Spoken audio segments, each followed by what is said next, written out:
Well, we've been traveling the world for 10 months, spending our time in lovely sunny destinations. Of course, we were in the States, in Connecticut in the winter. I guess it wasn't particularly sunny at that time. In fact, we had -20. But here we are back where it all started in England. And today we are in London. And as you can guess, we are in Westminster because behind me is the Houses of Parliament and that iconic figure, Big Ben, which of course is the clock. The tower is called Elizabeth's Tower, which as you can see is cloaked in scaffolding and you can't really see much apart from the clock face. So how does it feel to be back here? Well, look at me, look at what I'm wearing. I'm wearing a jacket, it's chilly, it's raining. We still love being in London, but it does remind us of why we left, and that is principally the weather. Here we are late May and it's cold, not particularly nice. But it is enjoyable to be back in London again and feeling the vibes of the city.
We hurried back to the UK for the wedding of Prince Harry and Meghan Markle. Seriously, we headed to Manchester Airport for a 2-week house-sitting assignment to look after 3 Tonkinese cats. Tonkinese is a cross between Siamese and Burmese. We paid a ridiculous £56 for 2 single fares to take a train to Sheffield, which took about an hour and 20 minutes. One travel tip: book your train tickets around 2 weeks in advance if you can, as you can find much cheaper prices than buying your tickets at the station. My associations with Sheffield were formed from a grim train trip in the 80s when I was doing a radio show promoting a photographic magazine I worked on. I remember only a dull overcast day with an industrial urbanscape. By contrast, our house sit was in a delightful suburb on the boundary of the city and the Peak District National Park.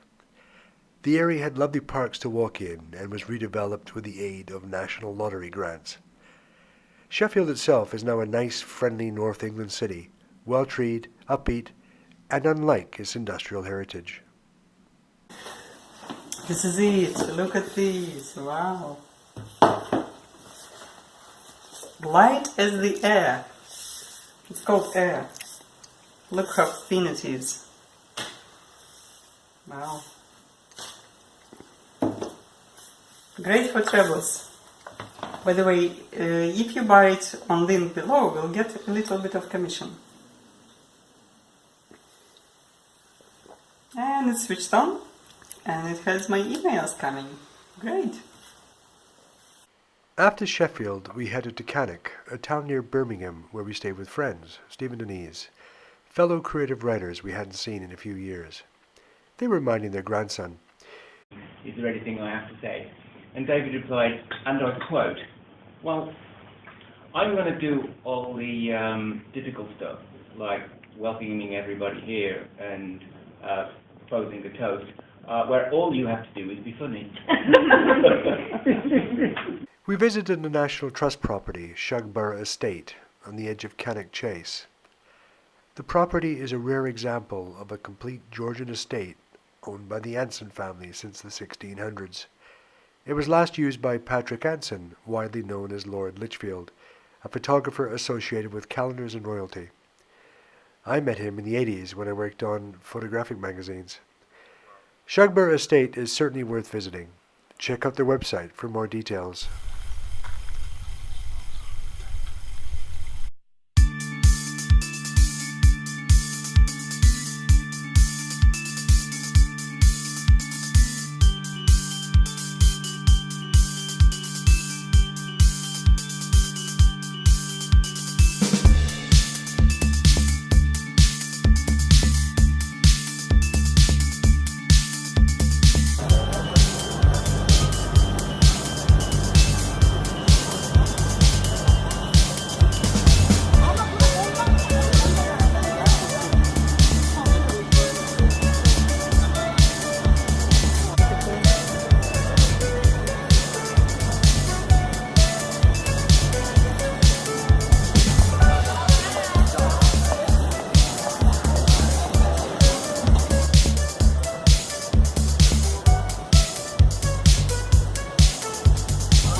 So, wife, how are you enjoying London? Very much. This is National History Museum, but we're not going into it because there are so long queues, such long queues. But we'll go to DNA Museum instead.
I smile, but she doesn't see.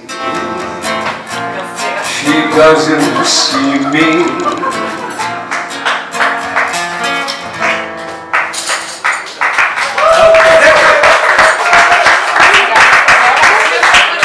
Happy birthday! This is definitely memorable, I'm telling you. Well, not in a bad way, huh?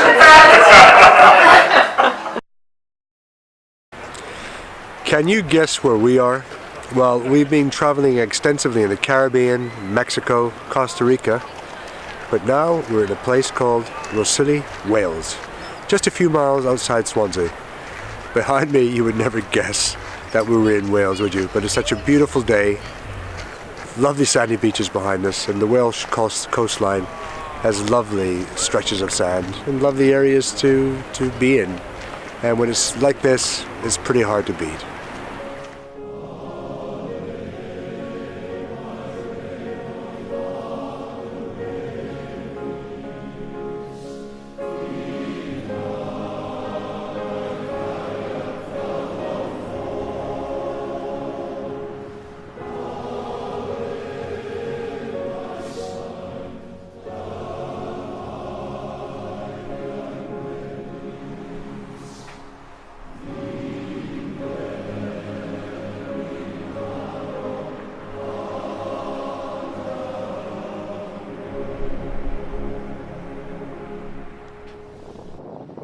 At Oystermouth Castle in Mumbles in South Wales.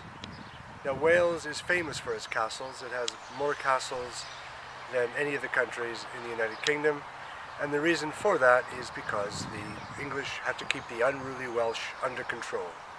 Mumbles is on the western edge of Swansea Bay. The Bristol Channel is very tidal, and you can see how far the tide goes out in Mumbles.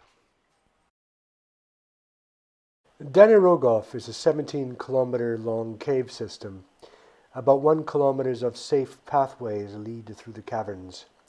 They're well lit so that you can admire the texture of the rock and the many stalagmites and stalactites. A large cave named the Cathedral Cave features a dome-like structure and waterfalls. The environment is around 300 million years old, which lends itself to one of the world's largest collection of life-size dinosaur models. There are over 200 models. Dan Yr Ogof also has a life-size model Iron Age village, museum and stone circles. Admission is £15 for adults and £11.50 for children. Someone asked me about whether my Welsh film would be big. I said, big? It would be mammoth.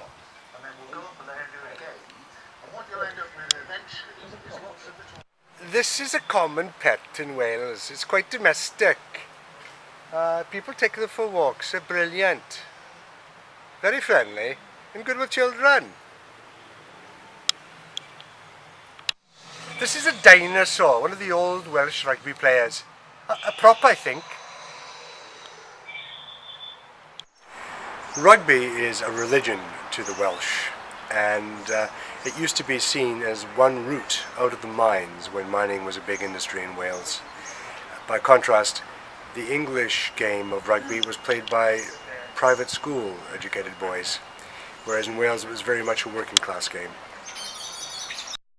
We crossed the Severn Bridge from Wales to England. This marked the end of our journey. It was a great time. We saw friends, relatives, and celebrated my mother's special birthday.